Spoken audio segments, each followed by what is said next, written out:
એક આવું ગામ હતું ને એમાં ભરતારામ સાધુ સિદ્ધ સાધુ એ ગામની અંદર ગામને ગોંદરે સરસ મજાનો સત્સંગ થાય. સત્સંગ પૂરો થાય એટલે બધા પગે લાગીને જા. એમાં એક વાણિયાનો છોકરો યુવાન પણ ગરીબ, બહુ વાણિયા કોઈ દાડ ગરીબ નહીં પણ આ હતો તે ગરીબ બહુ. તે બધા પગે લાગીને જતા રહે ને તોય ગુરુભાઈ એમને શાંતિ બે. તે એકવાર સાધુએ એને પ્રશ્ન પૂછ્યો કે ભાઈ તું કેમ બે? એને કીધું ગુરુ સવારથી સાંજ સુધી મહેનત કરું છું, પરસેવો ફાડું છું, પણ ગુરુ રાત્રે ખાવાના રોટલાનું થતો નથી. ગુરુ દયાળુ બહુ હતા. આંખ બંધ કરી અને આ માણાનું પ્રારબ્ધ જોયું. પ્રારબ્ધ મતલબ એનું ભાગ્ય જોયું.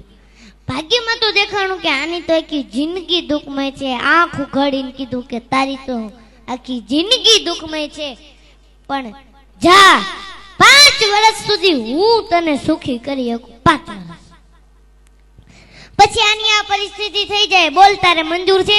એને કીધું કઈ વાંધો નહીં ગુરુ, પણ આ સુખ મળ્યા પછી દુઃખ બહુ વહમું લાગશે, વિચાર કરી લે. એને કીધું કઈ વાંધો નહીં, 5 વર્ષ તો સુખ મળશે. એને કીધું કઈ વાંધો નહીં ગુરુ, 5 વર્ષ મને સુખી કરો. અને ગુરુએ 2 હાથ માથે મૂક્યા હો અને એટલું જ કીધું જા કાલથી તારા સુખના દિવસો ચાલુ, 5 વર્ષ સુધી તારે ત્યાં ધન ખૂટશે નહીં, જા.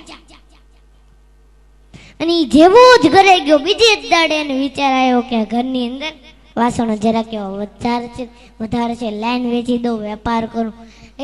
કોઈ સાધુના આશીર્વાદ ફળી જાય ને તો કઈ પૈસાનો ઢગલો નથી કરી જતા.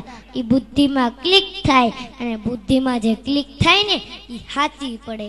ભગવાન બુદ્ધિ પ્રદાતા છે. અને ઓલાય જે ધંધો ચાલુ કરો ઓબલ ને ત્રોબલ ને એવો ધંધો એવા નાણાં ને કે માણા આગળ પાછળ ફરવા મળ્યા. નાણાં આવે એટલે માણા આવે. અને પૂછ્યું કે ભાઈ તારે લગ્ન કરવા? તો કે હા લગ્ન તો કરવા. કહું કે છોકરી આપીને લગ્ન થઈ ગયા. અને પછી હું એક વાત તમને કહું ને, આપણે બધાને મગજમાં ઉતારવા જેવી છે. ઈ બાએ વિચાર્યું કે ભેગું કરવું જ નથી. હા સમજવા જેવી વાત, ભેગું કરવું જ નથી. કાશ હું એફડી કરીશ, આમ કરીશ, તેમ કરીશ, ફલાણું કરીશ, ઢીકડું કરીશ, તો એ મારા ભાગ્યમાં 5 વર્ષ પછી નથી. લાય આ પૈસાના માધ્યમથી પુણ્ય ભેગું કરી લેવા દે. મોટા મોટા સત્કર્મ કરાવે, કુવાઓ ખોદાવે, વાવું ગળાવે, જનતા અનેક ક્ષેત્રો ચાલુ કર્યા. આવા સંતોને બોલાવી મોટા મોટા સત્સંગના પારાયણો કરાવ્યા. અને 5 વર્ષ પછી ઓલા સિદ્ધ સાધુ પાછા ફરતા આ ગામમાં આવ્યા. અને આખું ગામ પાછું ભેગું થયું.